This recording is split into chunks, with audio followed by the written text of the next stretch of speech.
الحمد لله الحمد لله نحمده ونستعينه ونستغفره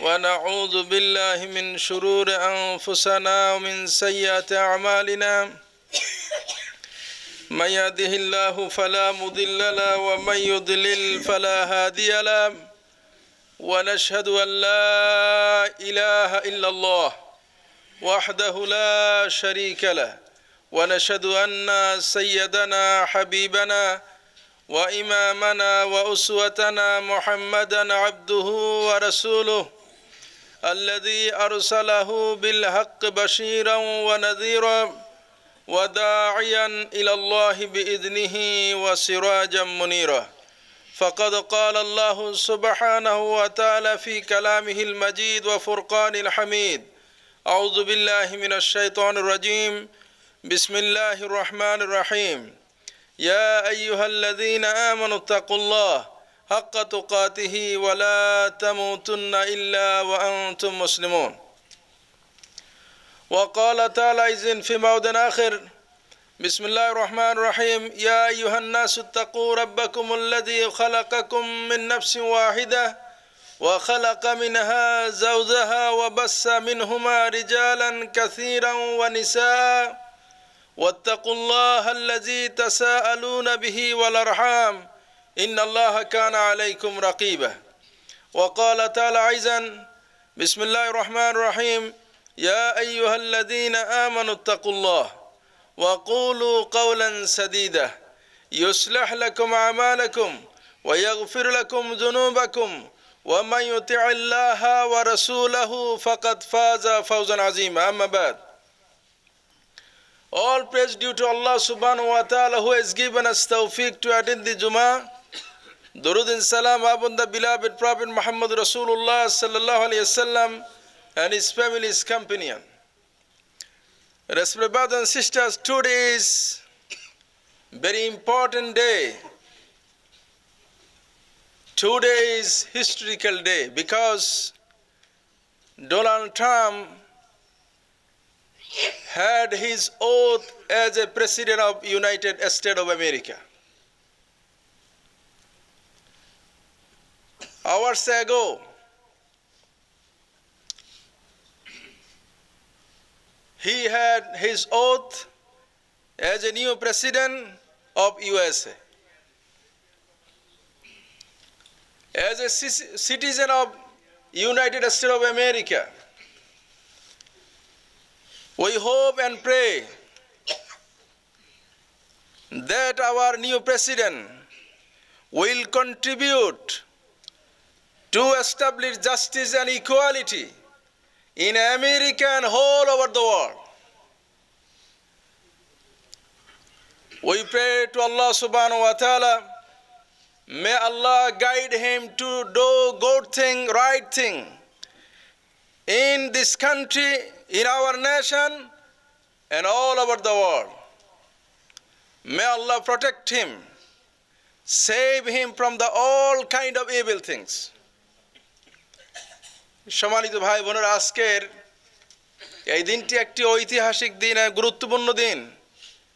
শুধু একটি দিন নয়, বরং একটি পরিবর্তনের সূচনা। আজকের ঘণ্টাখানেক আগেই ডোনাল্ড ট্রাম্প নতুন প্রেসিডেন্ট হিসাবে তিনি শপথ গ্রহণ করেছেন।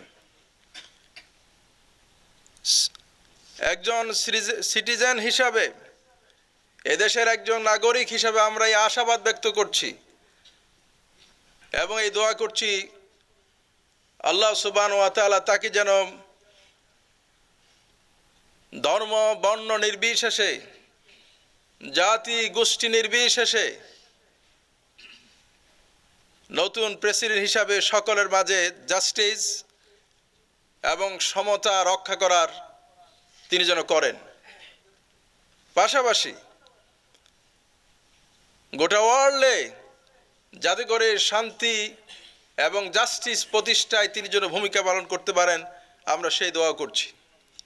এবং আল্লাহ সুবহানাহু ওয়া তাআলার কাছে আমরা এই দোয়া করছি, আল্লাহ যেন এই নতুন প্রেসিডেন্টকে ভালো কাজ করার ক্ষেত্রে সঠিক কাজ করার ক্ষেত্রে যেন আল্লাহ তৌফিক দেন, মন্দ এবং খারাপ কাজ থেকে যেন আল্লাহ তাকে হেফাজত করেন। সম্মানিত ভাই বোনেরা, এইটাই হচ্ছে পৃথিবী।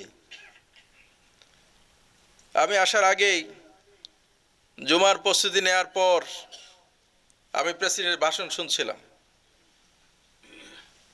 একটি দৃশ্য আমার নজরে আসলো এবং মনে পড়ে গেল পৃথিবীর আসা যাওয়ার কথা।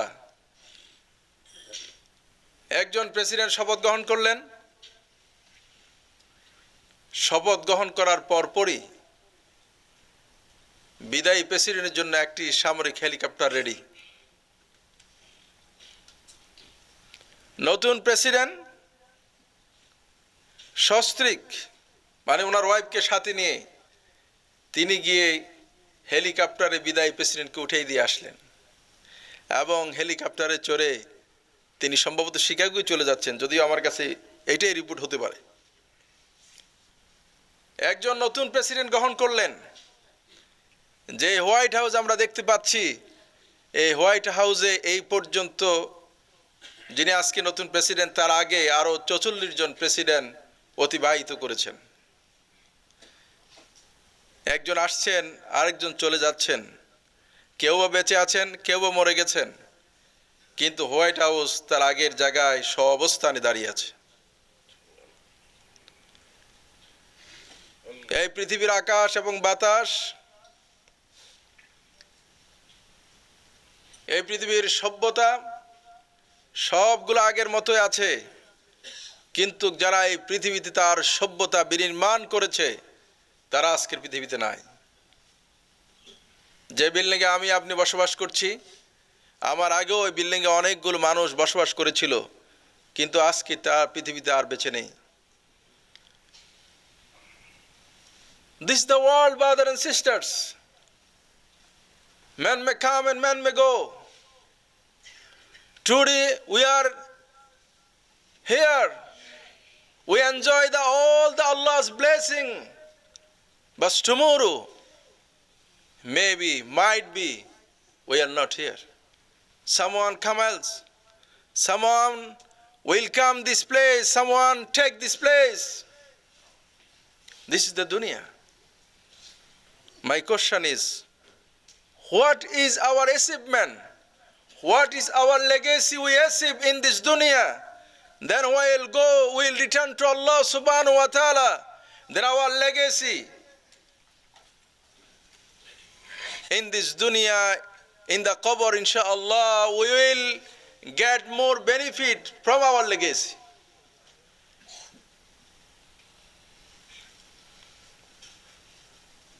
এখানেই বড় প্রশ্ন যে আমি পৃথিবীতে কি রেখে গেলাম যে আমার চলে যাওয়ার পর কবরে থেকে আমি এখান থেকে বেনিফিট পাবো। কি আমার সে লেগেছি আছে? মুহাম্মদ রাসূলুল্লাহ সাল্লাল্লাহু আলাইহি ওয়াসাল্লাম তিনি মেনশন করেছেন, তুমি এই পৃথিবী থেকে চলে যাওয়ার পর তোমার সব কিছু বন্ধ হয়ে গেল, তিনটি ভ্যালুয়েবল প্রপার্টি, ভ্যালুয়েবল ওয়েলথ তুমি যদি রেখে যেতে পারো, তাহলে কবরে বসেও তুমি তোমার সেই প্রপার্টির, সেই ওয়েলথের, সেই সম্পদের বেনিফিট তুমি ভোগ করতে পারবে। প্রফেট মুহাম্মদ রাসূলুল্লাহ সাল্লাল্লাহু আলাইহি ওয়াসাল্লাম mention, if you achieve three valuable property, wealth in this world, then when you will to return to Allah subhanahu wa ta'ala, and Allah subhanahu wa ta'ala will give us benefit from three kind of valuable property. এজন্য আজকে আমি আশা করছি আজকের এই আলোচনা আমার এবং আপনাদের জন্য হতে পারে এটি কল্যাণ নিয়ে আসতে পারে, যার মাধ্যমে দুনিয়া ও আখিরাতে আমরা বেনিফিট লাভ করতে পারি। Every human being, they want, yes, I do something which one much more beneficial for me here and hereafter. The nature of human being.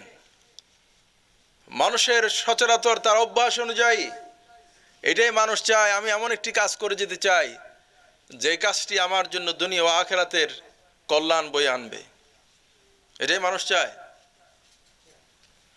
কিন্তু এই চাওয়ার সাথে যদি মুহাম্মদ রাসূলুল্লাহ সাল্লাল্লাহু আলাইহি ওয়াসাল্লাম তার আদর্শ এবং আল্লাহ সুবহানাহু ওয়া তাআলার বিধান অনুযায়ী আমার চাওয়াটা যদি না হয়, তাহলে পৃথিবীতে আমি প্রভুত সম্পদের মালিক হতে পারি, অনেক সম্পদের আমি মালিক হতে পারি, কিন্তু এই সম্পদ, এই সম্মান আমার কোনো কাজে আসবে না। মুহাম্মদ রাসূলুল্লাহ সাল্লাল্লাহু আলাইহি ওয়াসাল্লাম mention, قال النبي صلى الله عليه وسلم إذا مات الإنسان انقطع عمله إلا من ثلاث صدقة جارية أو علم ينتفع به أو ولد صالح يدعو له. Prophet Muhammad Rasulullah sallallahu alaihi wasallam said, when the child of Adam dies, all his or her deeds are cut up except three things. Number one is continuous charity, sadaqatun jariyah. Number two, useful knowledge that benefits others. Writer child who prays for him or her. Muhammad রাসূলুল্লাহ সাল্লাল্লাহু আলাইহি ওয়াসাল্লাম বলছেন, তিনটি জিনিস মানুষ যখন মারা যায় তার সকল আমল বন্ধ হয়ে যায়, কিন্তু তিনটি জিনিস বাকি থাকে। তার একটি হলো সাদকায়ে জারিয়া। আপনি মসজিদ প্রতিষ্ঠায় ভূমিকা রাখলেন, মাদ্রাসায় প্রতিষ্ঠায় ভূমিকা রাখলেন, এতিমখানা করলেন, এই জাতীয় কাজগুলো আপনি করলেন, আল্লাহ সুবহানাহু ওয়া তাআলা মৃত্যুর পরেও এই সমস্ত ভালো কাজের ফসল আপনার কবরে যেতেই থাকবে, যেতেই থাকবে। দুই নম্বর হচ্ছে এমন ইলম, যে ইলম মানুষকে উপকার দেয়। দুনিয়ার সকল ইলম মানুষকে উপকার দেয় না। সবচাইতে বেনিফিশিয়াল, সবচাইতে বেশি ফলাফল নিয়ে আসে যে ইলম, সে ইলম হচ্ছে ওহীর ইলম, কোরআন ও সুন্নাহর জ্ঞান।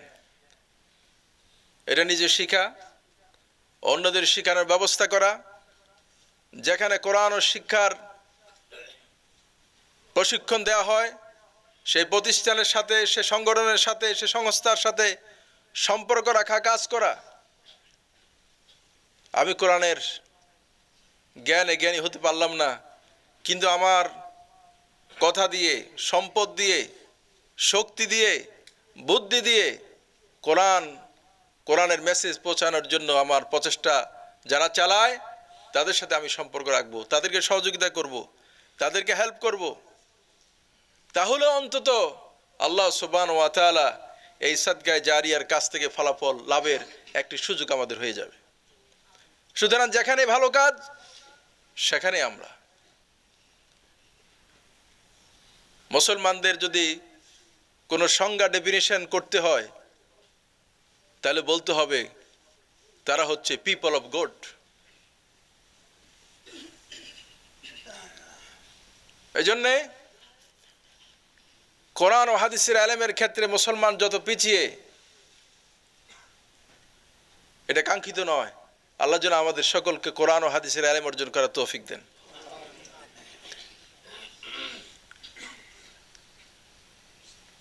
এই জন্য আমি অনুরোধ করব, এর সাথে সম্পর্ক জোড়া।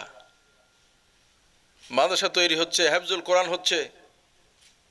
আপনার যদি সন্তান থাকে, আপনি এগিয়ে আসুন, আপনার একটি সন্তানকে মাদ্রাসায় দিন পড়ার জন্য, কোরআন শেখার জন্য দিন।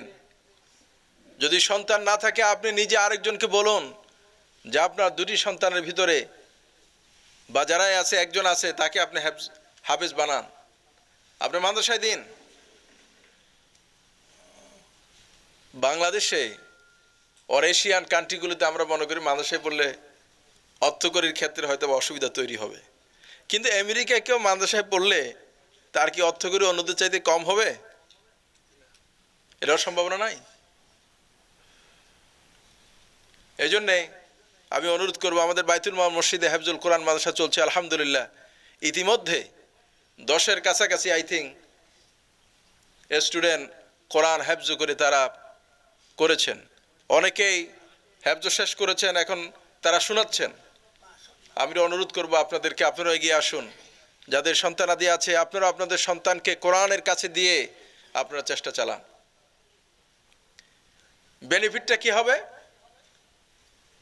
বেনিফিট হবে দুনিয়ায় হয়তোবা আপনি অনেক বেশি অর্থ করি আপনার ছেলে থেকে নাও পেতে পারেন, কিন্তু আপনি আখিরাতে এমন এক পজিশন পাবেন, সুবহানাল্লাহ, সেই পজিশন আপনি দুনিয়ার যত সম্পদ আছে তা দিয়েও আপনি কিনতে পারবেন না।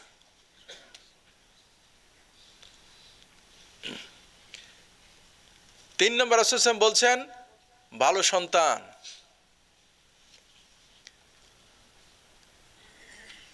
নেককার সন্তান, রাইটাস চাইল্ড, যারা আমাদের জন্য দোয়া করবে। কথাটা আগেই বললাম, হেফজ মাদ্রাসার কথা সামনে নিয়ে আমি আগে একবার মেনশন করেছিলাম। এক জায়গায় এক ভদ্রলোক ইন্তেকাল করলেন।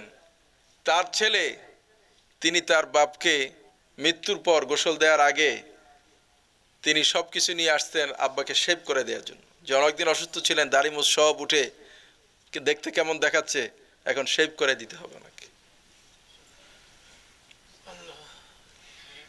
কারণটা হলো এই ছেলে সন্তান জানে না আমার পিতা মৃত্যুর পর আমার করণীয় কি হবে। This is the shame for us. We know what is our duty after the death. As a son of my father, I don't know what is my duty when my father will die.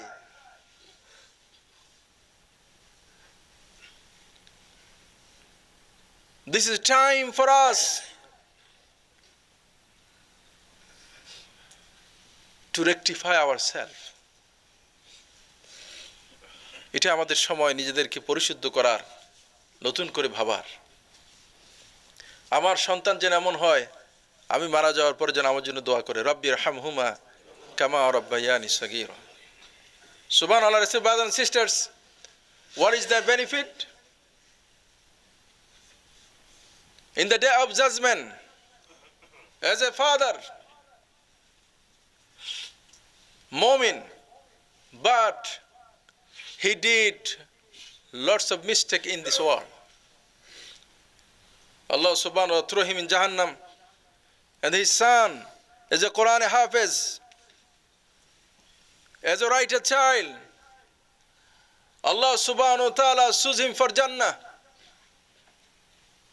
and as a Hafiz of Quran, Allah subhanahu wa ta'ala give him authority to ask Allah subhanahu wa ta'ala, Allah, save my father from the Jahannam.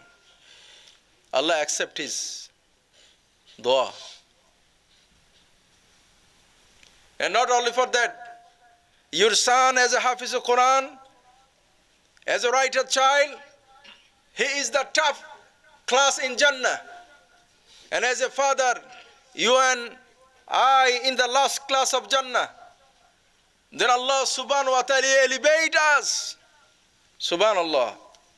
Allah doesn't say us, okay, you son, when you make dua, oh Allah, bring my family together in Jannah. My wife is 5th number floor. My son is 1000 number floor. I'm in the first floor. But I make dua to Allah subhanahu wa ta'ala. Or son, make dua to Allah, oh Allah, bring my father and mother with me. Allah subhanahu wa ta'ala elevate us, and Allah bring us to the higher class of Jannah. Subhanallah. আপনাদের মনে কি আবেগ তৈরি হচ্ছে না? যখন জান্নাতে আমার আপনার আমল এমন হলো যে জান্নাতের একেবারে কোনো রকম নিচের ক্লাসে গিয়ে ঢুকার সুযোগ হলো, কিন্তু আমার ছেলে, আমার সন্তান, আমার মেয়েটা জান্নাতের সর্বোচ্চ দরজায় মর্যাদায় আছে। আমার সন্তান যদি দোয়া করে, আল্লাহ পাক সন্তানকে টেনে নিচের ক্লাসে আনবে না, বরং পিতামাতাকে টেনে নিয়ে উপরের ক্লাসে নিয়ে জায়গা করে দিবে, বিকজ অফ হিজ অনার।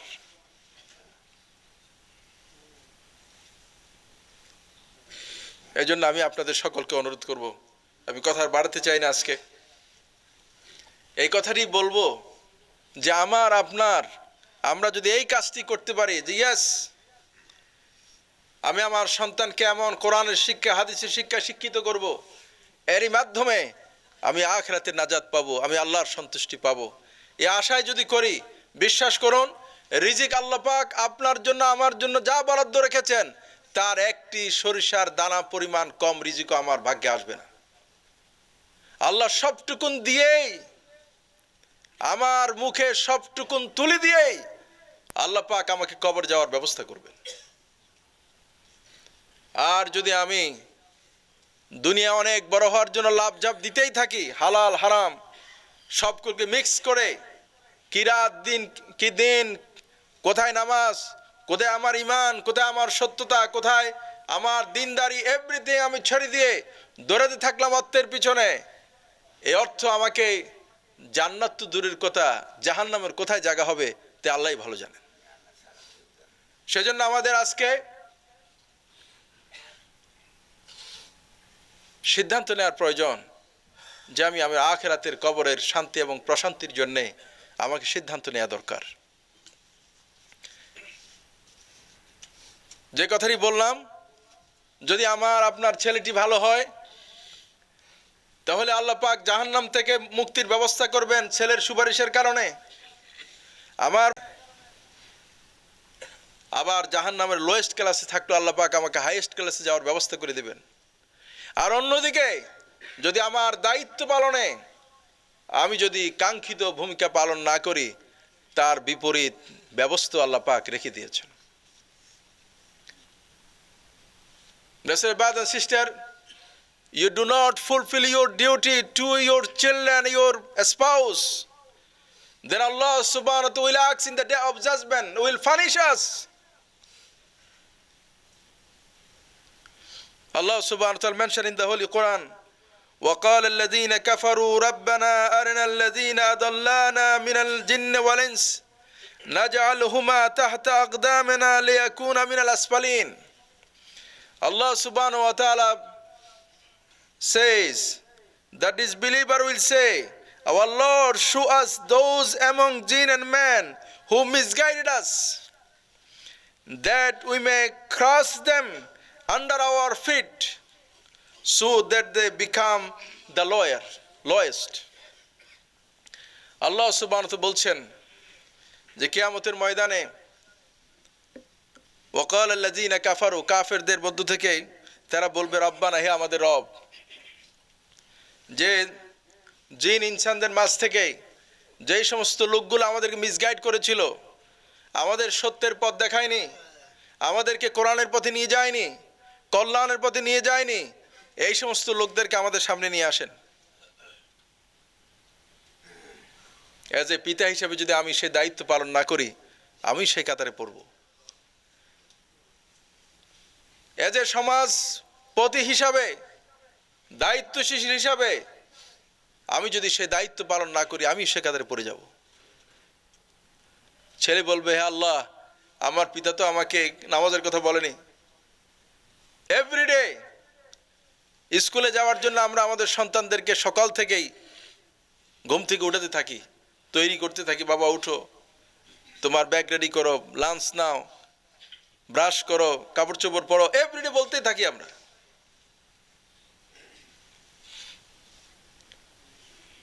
কিন্তু যদি নামাজের বেলায় যদি আমরা না বলি,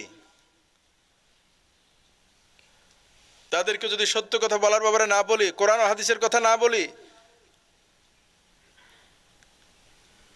তারা কিয়ামতের ময়দানে অভিযোগ করবে আল্লাহর কাছে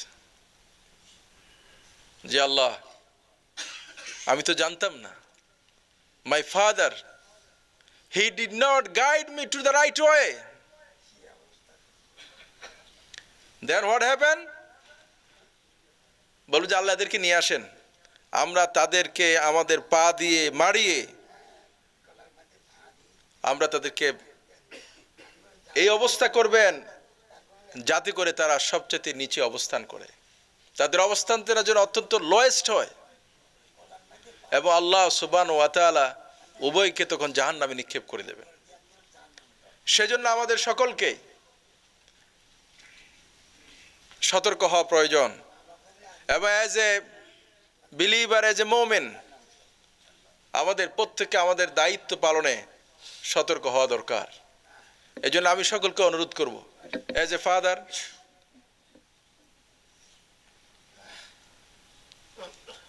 অ্যাজ এ দায়িত্বশীল, আপনি আপনার জায়গা থেকে আপনি দায়িত্ব পালন করুন।